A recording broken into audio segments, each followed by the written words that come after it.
माझे नाव पूजा आहे. आज मी तुम्हाला माझी कहाणी सांगणार आहे.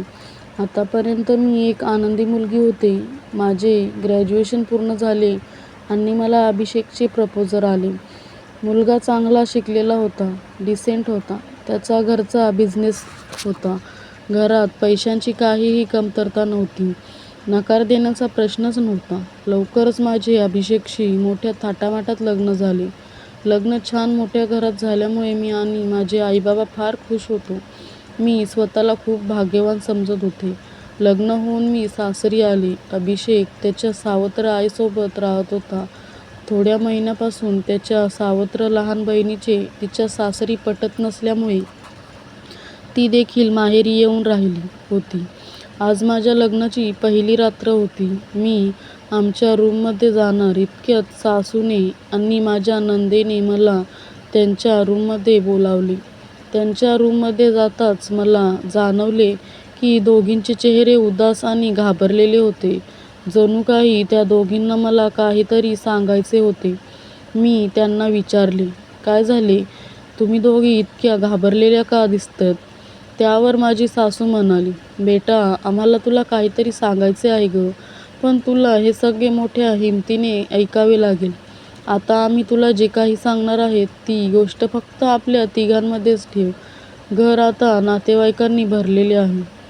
इथे बातमी पसरायला जास्त वेळ लागत नाही आणि ही गोष्ट सगळ्यांना समजली तर आमच्या घरची इज्जत जाईल. आता तू या घराची सून आहेस आणि तुला या घराचा मान राखायचा आहे." सावत्र असले तरी अभिषेकची मला खूप काळजी वाटते. सासूबाईंचे बोलणे ऐकून मी खरे तर थोडी घाबरले. मी त्यांना म्हणाले, "आई, काय प्रकरण आहे ते तुम्हीच सांगा." सासू म्हणाल्या, "मुली, माझा मुलगा हा पुरुष नाहीये." हे ऐकून मला धक्काच बसला. मी म्हणाले, "आई, का बोलताय तुम्ही हे? आणि मला तुम्ही आता का सांगताय हे? असे असेल तर तुम्ही तुमच्या मुलाशी माझे लग्न का करून दिले? माझे जीवन का बरबाद केले?" यावर माझी सासू म्हणाली, "बेटा, मला माहीत आहे तू असा विचार करत असशील की हे सगळे माहीत असूनही आम्ही तुझे जीवन का बरबाद केले. तुला लग्नाच्या या बेडीत कशाला अडकवले? पण विश्वास ठेव पोरी, पण आमचा पण नाईलाज आहे. जर ही गोष्ट लोकांना समजली तर आपली किती बदनामी होईल तूच विचार कर. म्हणून इच्छा असूनही ही गोष्ट आम्हाला तुला लग्नाआधी सांगता आली नाही. मला माफ कर." हे सारे ऐकून मी सुन्न झाले. असे वाटले की माझ्या कानात कोणीतरी शिशाचा रस ओतले आहे. सासूबाई पुढे बोलू लागल्या, "माझा मुलगा अनेकदा रात्री बाथरूममध्येच राहतो. मला माहीत नाही की तो तिथे काय करतो. पण जेव्हा जेव्हा आम्ही त्याला विचारतो तेव्हा तो म्हणतो की त्याचे पोट खराब आहे. पण तो खोटं बोलतो." माझी नणद पुढे म्हणाली, "वहिनी, तू दादासोबत थोडा वेळ घालव आणि मग त्याच्याशी मनमोकळेपणाने या विषयावर बोल. काही करता आले तर आपण सगळे नक्कीच करू. तू काही एकटी नाहीयेस. आम्ही दोघीही तुझ्यासोबत आहोत." लग्नाच्या अगदी पहिल्याच रात्री माझ्या पतीबद्दलच्या या गोष्टी ऐकल्यानंतर मला काय करावे ते समजत नव्हते. आता मला माझ्या खोलीत जायची देखील भीती वाटत होती. सासूबाईंनी दिलेला दूध घेऊन मी चुपचाप माझ्या खोलीत आले आणि बेडवर येऊन बसले. विचार करत असतानाच माझा नवरा अभिषेक खोलीत आला.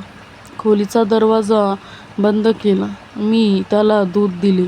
त्याने दूध पिऊन माझ्याशी बोलायला सुरुवात केली. अशीच जेमतेम 5 मिनिटे गेली आणि अभिषेकने त्याचे पोट बिघडल्याचे मला सांगितले आणि काही सेकंदातच तो उठून बाथरूममध्ये गेला. अगदी माझ्या सासूने सांगितल्याप्रमाणेच. जवळपास तासाभराने अभिषेक बाथरूममधून बाहेर आला. विचार करत करत मी बेडवर पडले. मला आता त्याच्याशी बोलावंसं वाटत नव्हतं. तोही शांतपणे त्याच्या बेडच्या बाजूला जाऊन झोपला. माझी फसवणूक झाल्याचे मला रात्रभर वाटत होते. रात्रभर मला झोप आली नाही. सकाळी लवकर उठून मी बाथरूममध्ये गेले. बाथरूममध्ये जाताच मी हादरले. बाथरूममध्ये एक नवीन नाईन्टी आणि मेकअपचं सामान होते. मला समजले नाही की माझ्या नवऱ्याला या सगळ्याचा काय उपयोग. अरे देवा, अशा व्यक्तीशी माझे लग्न का झाले? सकाळी माझ्या सासूचे आणि नंदेने मला विचारले की रात्री काय झाले. मी सासूला म्हणाले, आई अगदी तुम्ही मला जे सांगितलं होतं तसेच झाले. आणि मी रडू लागले. मला रडताना पाहून माझी नणद सासूला म्हणाली, आई, तरी मी तुला सांगित होते की दादाचे लग्न नको करून देऊस. अशा प्रकारे कोणतीही मुलीचे आयुष्य खराब नको करूस. पण तुम्ही सर्वांनी माझे ऐकले नाही. आता ती अशीच घुसमटून इथे राहणार का? यावर माझी सासू म्हणाली, बेटा, तू जो काही निर्णय घेशील त्यात आम्ही तुझ्या सोबत आहोत. पण माझ्या मुलाचे हे गुपित तुझ्या तोंडातून बाहेर पडणार नाही असे वचन तुला द्यावेच लागेल. मी तसं वचन माझ्या सासूला दिले. दुसऱ्या दिवशी रात्री अभिषेक खोलीत आला. पण आता त्याच्याकडे बघावेसे पण वाटत नव्हते. मी शांतपणे बेडवर पडून होते. अभिषेक येऊन बेडवर बसला आणि थोडा वेळ बसूनच होता. त्याने मला हाक मारली, पण मी झोपल्याचे नाटक केले. अभिषेक मग उठून बाथरूमला गेला. तो काय करायला गेला होता हे ते मी समजले. काही वेळाने बाथरूममधून वस्तू पडल्याचा आवाज येऊ लागला. थोड्या वेळाने तो आवाज बंद झाला आणि तो बाथरूममधून बाहेर आला. मात्र यावेळी तो पटकन बाहेर आला, येऊन बेडवर झोपला. आमच्यात काहीही घडत नव्हते. काय करावं हा विचार मनात येत होता. विचार करत करत रात्री केव्हा तरी मी झोपी गेले. सकाळी लवकरच मला जाग आली आणि उठून मी बाथरूमला गेले. मात्र यावेळी बाथरूममध्ये गेल्यावर सर्व सामान विखरलेले होते. नवीन नाईटी फाटलेली होती आणि मेकअपच्या वस्तू विखरलेल्या होत्या. एक कागद चुरगाळून फेकला होता. मी उत्सुकतेने तो कागद उचलून पाहिला. त्यावर टू माय ब्युटिफुल वाईफ असे लिहिलेले होते. मी एकदम गोंधळून गेले. अभिषेकने या साऱ्या वस्तू माझ्यासाठी आणल्या होत्या. पण मग माझ्या सासूने आणि नंदेने मला अभिषेकबद्दल सांगितलेल्या गोष्टी माझ्या मनात एक शंका आली की त्याने नाईटी आणि मेकअपचे सामान माझ्यासाठी कुठेतरी ठेवले असतील. पण नंतर वाटले की सासू आणि माझी नणद माझ्याशी खोटं का बोलतील? त्या दोघी तर माझी खूप काळजी घेत होत्या. घरच्या कुठल्याही कामाला हात लावू देत नव्हत्या. मला काहीच कळेना. मी गोंधळलेल्या अवस्थेत बाहेर आले. अभिषेकशी थेट बोलूनच विचारावे असे ठरवले. पण नेमकेच तो ऑफिसला लवकर निघून गेला. सासू आणि नणद दोघीही शॉपिंगला गेल्या होत्या. कुणाशी बोलावं बरं? माझ्या सासरच्या घरात एक जुनी मोलकरीण होती, शांता आजी. ती अनाथ होती. तिचे कुणी नातेवाईक नव्हते. तिने अभिषेकला अगदी बाळ असल्यापासून वाढवले होते. तळहाताच्या फोडाप्रमाणे जपले होते त्याला. आता वयोमानाने तिच्याकडून काम होत नव्हते. पण अभिषेकने तिला तिच्या गावी परत न पाठवता तो तिला सांभाळत होता. मी तिच्याशी बोलायचे ठरवले. मी तिच्या खोलीत गेले. ती देवपूजा करत होती. मी तिला विचारले, शांताजी, अभिषेक स्वभावाने कसा आहे ग? ती म्हणाली, खूप सरळ आहे ग तो. त्याला सगळेच चांगले वाटतात. पण तुझ्या सासूपासून आणि नंदेपासून तू सावध राहा बरं का. शांताजीच्या अशा सरळ सरळ बोलण्याने मी हडबडूनच गेले. असे का बोलता आहेत तुम्ही आजी? मी गोंधळून विचारले. शांताजी म्हणाली, अगं, तुझी सासू आणि नणद या दोघीही फार लालची आहेत. अभिषेकच्या प्रॉपर्टीवर दोघींचाही डोळा आहे. तुझ्याशी लग्न व्हावे असे या दोघींच्याही मनात नव्हते. अभिषेकने तिच्या भावाच्या मुलीशी लग्न करावे अशी तुझ्या सासूची फार इच्छा होती. पण ती मुलगी अजिबात चांगली मुलगी नाहीये. म्हणून अभिषेकने तिच्याशी लग्न करायला सरळ सरळ नकार दिला. ह्याचा राग मनात ठेवलाय तिने. तुझी नणद देखील तिच्या सासरच्या लोकांशी भांडून इथं येऊन राहिली आहे. घरी परत जायचे नाव घेत नाही. तुला काही त्या दोघी या घरात सुखाने संसार करू देणार नाही. तू अभिषेकला सोडून या घरातून दूर जावे यासाठी त्या दोघीही प्रयत्न करत असतील. तू सावध राहा. आता मला या दोघींचा डाव लक्षात आला. मी उठून सासूच्या खोलीत गेले. त्या दोघी अद्याप शॉपिंगवरून परत आल्या नव्हत्या, पण सासूच्या बेड शेजारीच्या साईड टेबलवर मला जुलाबाची बाटली दिसली आणि झालेला सगळा प्रकार माझ्या लक्षात आला. माझ्या सासूनेच दुधातून अभिषेकला जुलाबाची औषध दिले आणि त्याचे पोट बिघडले म्हणून तो रात्रभर बाथरूममध्ये जात येत होता आणि मी नाईटी आणि मेकअपचे सामान त्याने माझ्यासाठी आणले होते, जे त्याच्यावरच्या संशयापायी मी पाहिले पण नाही. बिचारा अभिषेक, त्याची काय चूक नाही. आता बस झालं. माझ्या ह्या भोळ्या नवऱ्याला मी त्या दोघींच्या षड्यंत्राला बळी पडू देणार नाही. या प्रकरणाचा सोक्षमोक्ष मी लावूनच राहीन. मी दिवसभर अभिषेक घरी येण्याची वाट पाहिली. रात्री उशिरा तो घरी आला. जेवण आटोपल्यावर आम्ही दोघेही रूममध्ये गेलो. 2 दिवस मी बिचाऱ्याशी नीट बोललेही नव्हते. त्याचा चेहरा उदास होता, पण आज पहिल्यांदाच मी त्याच्याशी बोलणार होतो.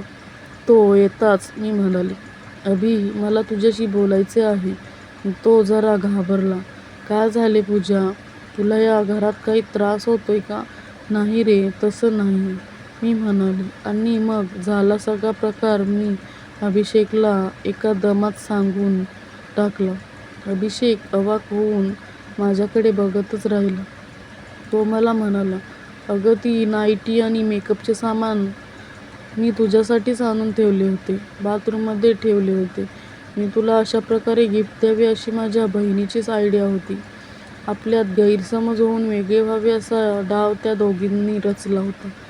आयडिया आईला आणि माझ्या छोट्या बहिणीला माझ्याबद्दल फारशी माया कधीच नव्हती, पण त्या दोघी माझा संसार उद्ध्वस्त करण्यासाठी ह्या थराला जातील याची मला कल्पना नव्हती. आता काय करायचे? त्यांनी काळजीने मला विचारले. आता जे काही करायचे असेल ते मी करेन. तू चिंता करू नकोस. यस, छोट्या मालकीणबाई, अभिषेक खुशीत येत म्हणाला आणि त्याने मला त्याच्या बाहुपाशात खेचून घेतले. आणि त्या रात्री खऱ्या अर्थाने आमची मधुचंद्राची पहिली रात्र साजरी झाली. दुसऱ्या दिवशी मी सकाळी किचनमध्ये काम करता करता खुशीत गाणे गुणगुणत होते. मला खुश बघून माझी सासू आणि नणद थोड्या गडबडल्याच, पण तसे न दाखवता माझी सासू म्हणाली, काय झाले पूजा, आज खुश दिसतेस? काय निर्णय घेतलास मग तू? माहेरी परत जाणार आहेस का? माहेरी? आणि मी का माहेरी जाऊ? पण नणदबाई मात्र जाणार आहेत त्यांच्या सासरी. हे ताईचे दुपारच्या ट्रेनचे तिकीट, त्यांच्या घरी परत जायचे. मी माझ्या सासूला म्हणाले. हे ऐकून माझ्या नंदेचा पारा चढला. ती रागाने बोलली, मी नाही जाणार. तू कोण आलीस मला माझ्या सासरी परत पाठवणारी? मी घरची मालकीणबाई आणि मी ठरवणार या घरात कोण राहणार आणि कोण नाही ते. मीही तितक्याच खंबीरपणे तिला उत्तर दिले. तू कुणाशी बोलते आहेस याचं भान आहे का तुला? अभिषेक, तुझी बायको बघ काय बोलते आहे. माझी सासू गरजली. अभिषेक म्हणाला, बरोबर बोलते आहे ती. छोटीला तिच्या घरी परत जायलाच हवे. आणि आई, तुला पण इथे राहायचं असेल तर आमच्या संसारात विष कालवायचा प्रयत्न करू नकोस, नाहीतर तुला देखील गावी पाठवून देईन. आता आम्हाला सगळे माहीत पडले आहे. हे ऐकून माझी सासू गडबडलीच. घाबरून ती बोलली, बेटा मला माफ कर. संपत्तीच्या मोहापायी हे मी सगळं केलं. परत अशी चूक होणार नाही. मला एक संधी देऊन बघ. पुन्हा असला प्रकार होणार नाही. मी आजच छोटीला तिच्या घरी पाठवून देते. हे ऐकताच छोटी रागारागाने पाय आपटत तिच्या खोलीत पॅकिंग करण्यासाठी निघून गेली. मी अभिषेकला म्हणाले, ठीक आहे, आता आपण हे प्रकरण इथेच संपवू. या दोघींना माफ करू आणि पुन्हा नव्याने सुरुवात करू. अभिषेकनेही मग प्रकरण जास्त न ताणता त्याच्या सावत्र आईला आणि बहिणीला परत एक संधी देण्याचे आणि परत नव्याने सुरुवात करायचे ठरवले. झाला सगळा प्रकार. शांता आजी कोपऱ्यात बसून खुदूखुदू हसत बघत होती. तर मित्रांनो, तुम्हाला ही कथा कशी वाटली ते कमेंट बॉक्समध्ये नक्की कळवा आणि अशाच कथा ऐकण्यासाठी माझ्या चॅनलला सबस्क्राईब करा. धन्यवाद.